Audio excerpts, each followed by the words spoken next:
안녕하십니까. 현덕경영연구소 임성원 소장입니다. 오늘은 불교 간략사라는 제목으로 얘기해 보겠습니다. 네, 현덕 마음 공부는 마음 공부인데, 마음 공부는 주로 이제 우리가 심리학, 그다음에 뇌과학, 그리고 아무래도 이제 마음을 다루는 종교인 불교, 이렇게 세 가지를 중심적으로 이제 공부하게 되는데, 그 중에서 이제 우리는 불교 얘기를 오늘 하는 겁니다. 그런데 우리가 이제 불교에 관심을 가지고 공부를 이제 시작해 본 사람들은 아마 느낄 테지만, 불교도 역사가 2500년 이상 오래되다 보니까 시대와 지역에 따라서 여러 가지 이제 파생적인 그 다양한 불교가 있습니다. 심지어는 뭐 소승과 대성 뭐 이런 불교는 같은 불교인가 싶기도 하고요. 또 굉장히 어떤 불교는 철학적이고, 또 굉장히 어떤 불교는 수행적이고, 또 어떤 불교는 종교적이고 신앙적이고, 그렇게 해서 어떤 측면에서는 매우 혼란스럽다, 이렇게 이야기할 수 있겠습니다. 하지만 이 불교라고 하는 것의 창시자인 부처님이 모든 것은 무상하다, 이렇게 이야기했죠. 그러니까 부처님이 깨달은 진리는 잘 모르겠지만 그 진리를 이해하고 해석하고 소통하는 우리들의 말과 뜻은 무상하잖아요. 그러니까 시대와 장소가 바뀌면, 상황이 바뀌면 조금씩 바뀌어지는 것 같습니다. 이것을 변질이라고 볼 수도 있지만 뭐라 그럴까, 더 깊고 풍성해졌다, 뭐 이렇게도 볼 수 있고, 진실은 그 어느 사이에 있는 것 같습니다. 오늘은 그 불교 공부를 이제 조금 관심을 가진 사람들에게 도움이 되었으면 하는 마음으로 간략사, 초기 불교에서 선불교까지 한 1700년간의 얘기를 표 한 장으로 후루룩 한번 말이 잘 안 되지만 한번 말씀드려 보도록 하겠습니다. 불교 역사라고 하면 이제 결국 부처님이 BC 6세기에 나서 45년간 슬법하시고 인멸까지를 이제 원시불교라고 합니다. 그래서 이 원시불교에서는 이제 부처님이 직접 슬법하시는 거죠. 그래서 거기는 제자들, 출가한 제자들도 있었고, 그리고 부처님 인도 전역을 이제 다니면서 슬법했기 때문에 제가 신도들, 일반 출가 안 하고 일반인들도 이제 같이 부처님의 이야기를 직접 들을 수 있었죠. 그래서 부처님은 각자의 상태나 또는 수준에 따라서 그걸 이제 대기슬법이라고 하는데, 그것에 따라서 눈높이에 슬법을 직접 하셨던 것이죠. 그리고 이제 돌아가시지 않습니까? 이제 부처님이 돌아가실 때 후계자를 지정하지 않았기 때문에 결국은 부처님이 살아계실 때 무슨 말을 했느냐, 이게 이제 유일하게 의지처가 되는 겁니다. 그래서 그게 부처님 돌아가시고 나서 한 100년쯤에 니까야라고 하는, 한문으로는 아함경이라고 하는 그 경전, 그러니까 부처님의 슬법을 결집하는 것이죠. 그래서 이제 그것은 누가 창작하는 게 아니고 들은 얘기를 정리한 것이기 때문에 모든 불경은 요시의 안문으로 시작합니다. 나는 이렇게 들었다, 혹은 내게는 이렇게 들렸다, 이렇게 표현합니다. 내가 하는 얘기가 아니고 부처님이 하는 얘기라는 것이죠. 그리고 이제 경이 끝날 때는 신수봉행, 믿고 가지고 받들어서 행한다, 이런 의미로 여시아문 신수봉행이 불교의 시작과 끝이다, 이렇게 이야기를 할 수 있겠습니다. 그래서 이제 니까야, 아함경 이런 쪽에서 이제 그 경전을 잘 이제 그 결집해서 이제 내려오고 있었는데, 시대가 바뀌면서 부파불교 시대가 열립니다. 이 부파라고 하는 게 벌써 이제 나누어졌다는 뜻 아니겠습니까? 그래서 벌써 한 200년, 불멸 후 한 200년 정도 되면 이제 그 불교를 좀 더 전문적으로 연구하는 사람들의 불교 시대가 열립니다. 이제 이때는 사람들이 그 니까야라고 하는 이 경전, 부처님의 슬법은 아까 대기슬법이라고 이야기한 것처럼 주제는 똑같지만은 굉장히 그 때와 장소에 맞게 편하게 또 알기 쉽게 얘기를 하다 보니까 비유라든지 예시라든지 어떤 이런 이야기 형태의 소박한 경전이 되는 것이죠. 근데 이때 부파불교 시대 때만 하더라도 이제 인도에서 치열하게 여러 가지 사상들의 어떤 쟁투가 있었기 때문에 이 부파불교 시대에 오면은 이 니까야의 소박한 이 니까야에 굉장히 철학적이고 논리적인 체계화를 시도를 하게 됩니다. 그래서 이걸 아비담마 불교라고 하는 것이죠. 아비라고 하는 것은 about이라는 뜻이고요. 담마라고 하는 것은 다르마, 부처님이 설한 법, 진리라고 하는 것이죠. 그래서 이 부처님이 설한 진리를 좀 더 체계적이고 체계적으로 정리해서 부처님의 얘기가 이거다 라고 이야기할 필요가 있어서 이때 일어난 불교를 아비담마 불교라고 합니다. 그러니까 이것은 부처님이 설법한 것은 아니고 부처님의 설법을 잘 카테고리를 만들어서 체계화한 것이라고 하겠습니다. 그래서 이제 논이죠. 경이 아니고 논이죠. 율은 공동생활의 계율이죠. 그래서 경, 율, 논 이렇게 그걸 3장이라 그러는데 어쨌든 이때 아비담마 불교는 논서, 그 다음에 그 논서도 어려우니까 그 논서를 또 해석해 놓은 주석서, 이제 이런 굉장히 논리적인 학문이 이제 많이 발달하게 됩니다.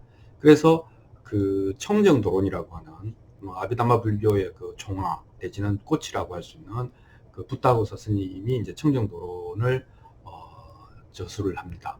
그래서 이 청정도론은 남방불교 쪽에서는 아주 부동의 교과서가 되고 있습니다. 근데 이제 이때 좀 문제가 생기는데, 그 아비담마는 원래는 부처님이 하신 말씀을 체계적으로 정리한 데서 끝나야 되는데 그게 아니고 부처님의 말씀보다 이 아비담마의 이 담마, 이것은 부처님이 말씀하신 것이라기보다는 굉장한 진리다 이렇게 얘기한 것이죠. 그래서 아비담마가 조금 이제 굉장히 중요해집니다. 담마가 중요해진다 이렇게 이야기할 수 있겠습니다. 그러니까 철학적이고 논리화된 교리 체계가 점점 중요해진다 이렇게 이야기를 할 수가 있겠습니다. 그렇게 해서 이게 개념화되고 철학화되는 게 부파불교가 되겠습니다. 붓다는 사실은 이제 이렇게 철학화되거나 개념화되거나 형이상학적인 것에 반대하지 않았습니까? 이 형이상학적인 것의 끝판왕이 브라만 아트만이라고 하는 영원한 불멸의 영혼이나 근본적인 실제 이런 개념인데 부처님은 그걸 싫어했거든요. 그걸 거부했거든요. 근데 아비담마 불교는 부처님의 설법을 체계화하다 보니까 논리적으로 되고 철학적으로 되고 개념적으로 되고 나중에는 이 형이상학적으로 흘러갈 위험성을 가지고 있었던 것입니다. 자, 이렇게 되니까 이 불교를 잘 아는 사람, 출가한 사람, 그리고 깊이 연구한 사람들만의 불교가 되는 것이죠. 그래서 그 반대로 이제 대승운동이 일어나는 거 아니겠습니까? 그래서 AD 1세기 정도 되면 대승불교가 일어나는데 이 사람들은 경도 아니고 논도 아닌 이상한 거를 들고 나옵니다. 이상하다기보다는 새로운 걸 들고 나옵니다. 뭐 법화경, 반야경, 나중에 금강경도 마찬가지인데 이때 이제 성립된 경전이라고 하겠습니다. 그런데 이제 자세히 보면 요거는 부처님이 설법하신 것을 듣고 외워서 정리한 거잖아요. 이거는 부처님 돌아가신 600년 지났는데 이게 되겠습니까?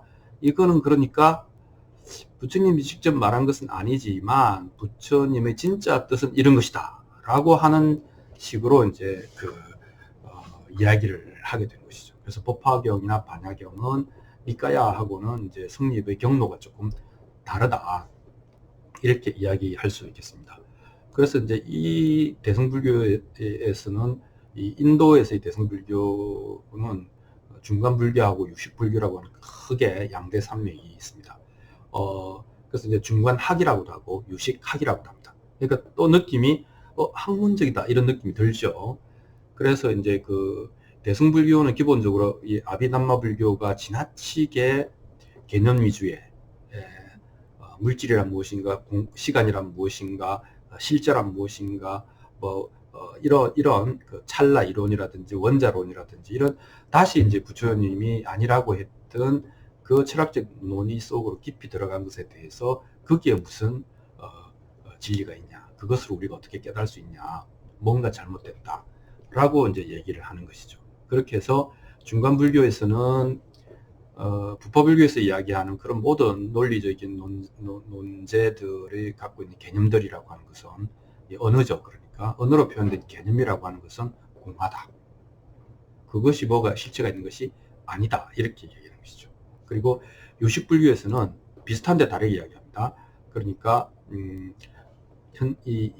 앞에 우리 눈앞에 펼쳐진 현상, 그리고 심지어는 이런 어떤 아비담마 이런 어떤 개념의 체계적인 개념화 이런 것 전체가 오직 시기일 뿐이다. 우리들의 마음에 나타난 식일 뿐이다. 마음이 나타난 식일 뿐이다. 우리가 그렇게 인지한 것일 뿐이다. 실제로 세상이 어떻게 되어 있는지를 우리는 알 수 없다. 그래서 어떻게 됩니까? 이 사람들은 세상은 사실은 꿈이라고 해석하면 딱 맞다. 이렇게 이야기를 하는 것입니다. 그리고 중간불교는 아공, 법공, 그 다음에 필경공이라고 그래갖고 이제 무아 개념이니까 소승 쪽에서도 나는 없다라고 하는 아트마는 없다라고 하는 무아로는 받아들였는데 설일체 유부 같은 곳에서는 이런 몇 가지 기초적인 근본적인 것들은 존재한다 이렇게 이야기를 했거든요. 그렇지 않다. 개념 또한 없고 궁극적으로 다 공하다 이렇게 이야기를 한 것이죠. 근데 문제는 중간불교는 공을 너무 중요하게 생각했고 유식은 식을 너무 중요하게 생각해서 아비담마 불교의 철학적이거나 논리적 개념을 깨기 위해서 설정한 공이나 식을 너무 중요하게 생각한 거죠. 그렇게 해서 이게 실체다 이렇게 얘기한 것이죠. 그러니까 실체 개념을 깨기 위해서 논리를 동원했는데 그 논리가 실체화, 절대화되어 버리는 위험을 내포하게 된 것이죠. 실제로 그렇게 된 것이죠. 그러니까 여기에서 이제 그 AD 5세기 정도의 중국에서는 선불교라고 하는 것이 등장을 합니다. 그래서 이 선불교라고 하는 것은 우리가 이제 뭐 불린문자, 직진심 이런 표현을 쓰지 않습니까? 문자 같은 거 반대하고 마음을 곧장 가리켜서 밝힌다. 이것은 무엇이겠습니까? 중간불교는 중간학이라 그러고 유식불교는 유식학이라 그러는데 이거 어마어마한 철학적인 논서들이거든요. 아비담마에 못지않는 굉장히 어렵습니다. 그러니까 이거를 가지고 어떻게 사람들이 공부를 하고 공부를 해서 깨닫지 이런 문제가 있었던 것이죠. 그래서 그리고 이제 이 결정적인 역사적 사건 뭐 전설인지 사실인지 알 수 없지만 5세기에 달마가 인도에서 중국으로 넘어오지 않습니까? 그래서 이 달마가 이제 좌선 선을 창시했다 이렇게 이야기하겠습니다. 그때 당시에 AD 1세기부터 AD 5세기 사이 500년간 불교는 이제 인도에서 중국으로 막 넘어오기 시작합니다. 뭐가 넘어오는가 하면 경전이 넘어오죠. 그리고 그 경전을 번역하는 것이죠. 그래서 이 인도와 중국이라는 두 문명권이 불교의 경전을 번역하는 사업으로 서로의 지성이 엄청나게 이제 교류하는 대번역의 시대가 열리는데 그 시대 말미에 달마가 오는 것입니다. 이건 무슨 얘기냐면 중국의 입장에서 보면 500년 동안 경전을 번역했는데 이것이 우리에게 어떤 도움이 되냐, 이것이 우리의 마음을 진짜로 편안하게 하느냐 하는 이제 반성을 할 수 있는 시기가 된 것이죠. 그때 달마가 와서 그 좌선, 일체 언어와 문자에 매달리지 않고 좌선을 통한 선을 주창을 하게 됩니다.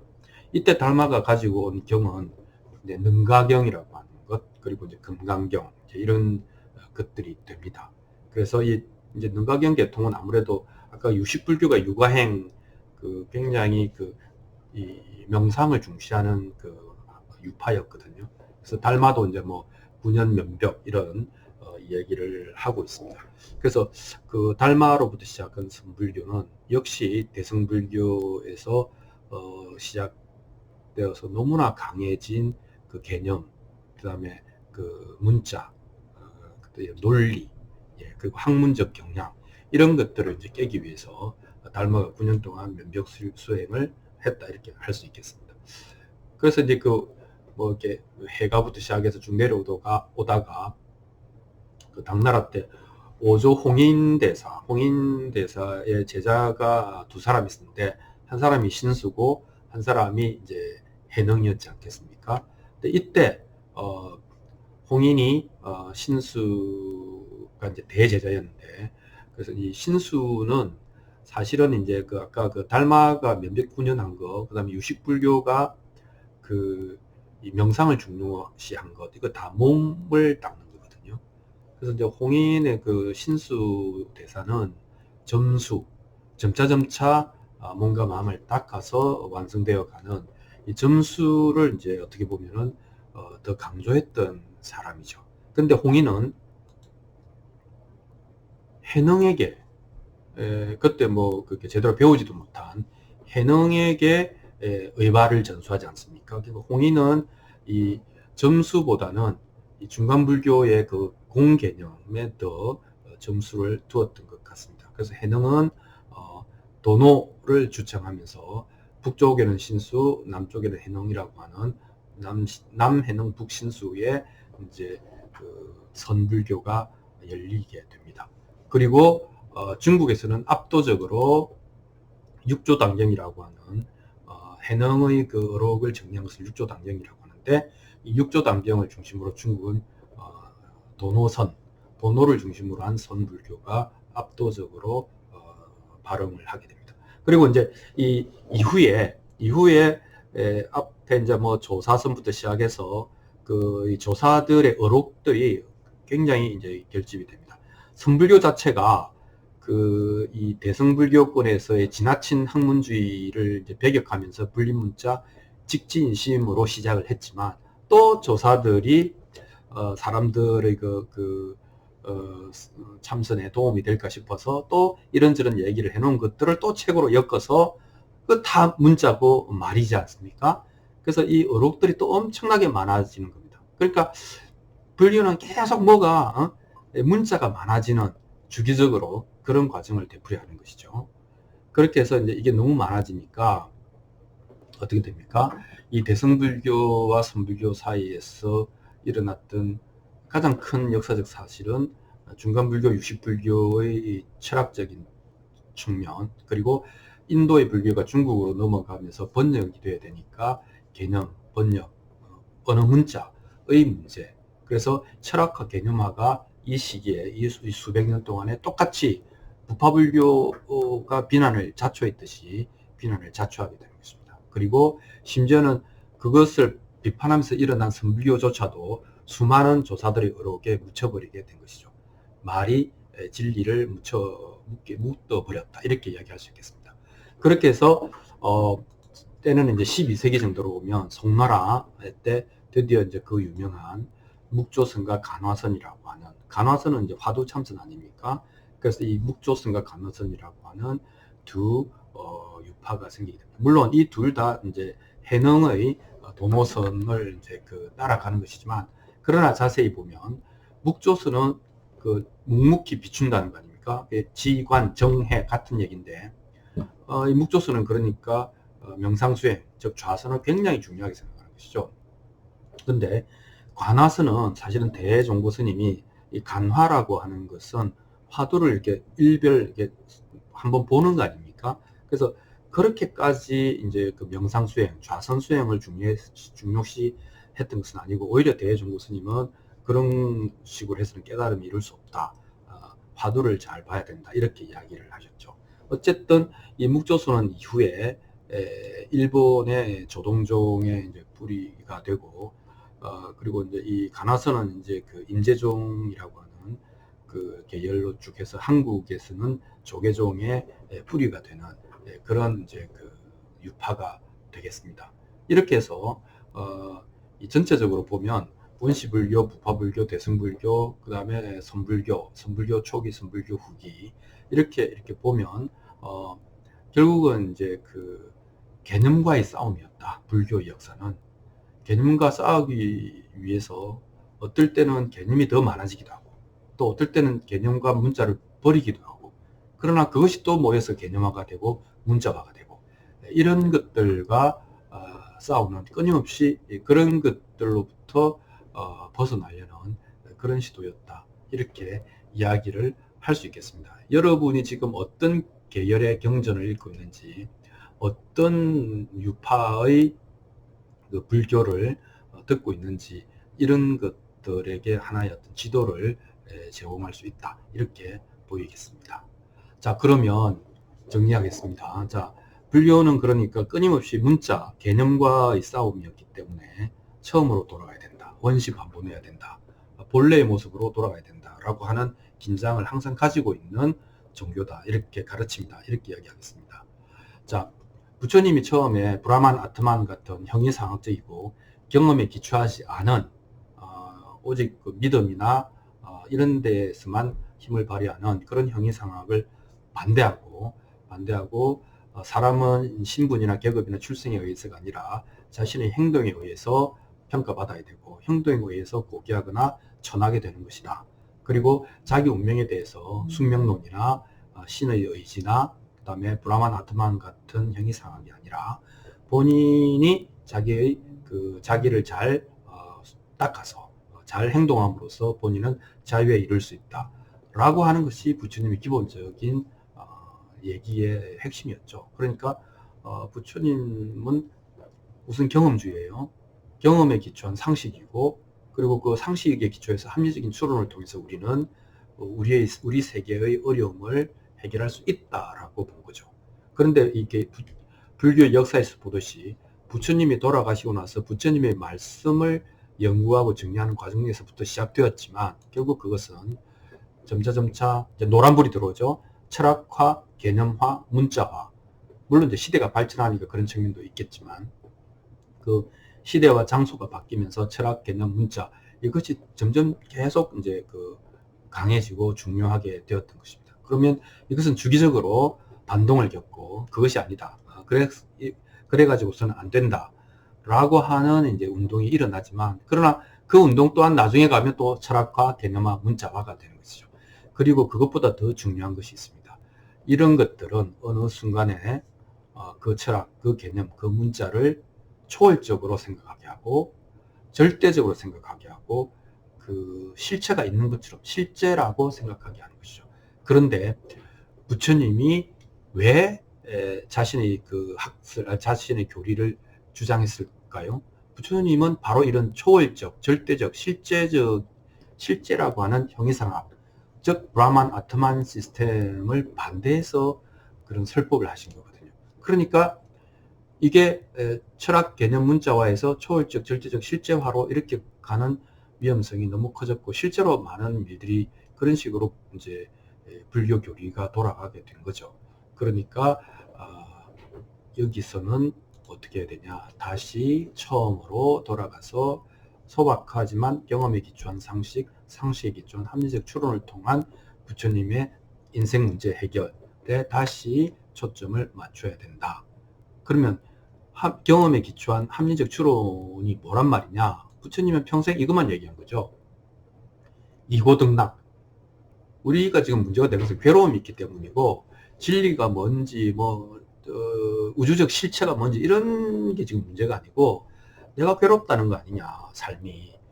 근데 그 괴로움을 잘 이해하면 우리는 그 괴로움을 떠나서 등락, 이때 낙이라고 하는 것은 쾌락이 아니라 자유, 진정한 자유를 얻을 수 있다, 누릴 수 있다.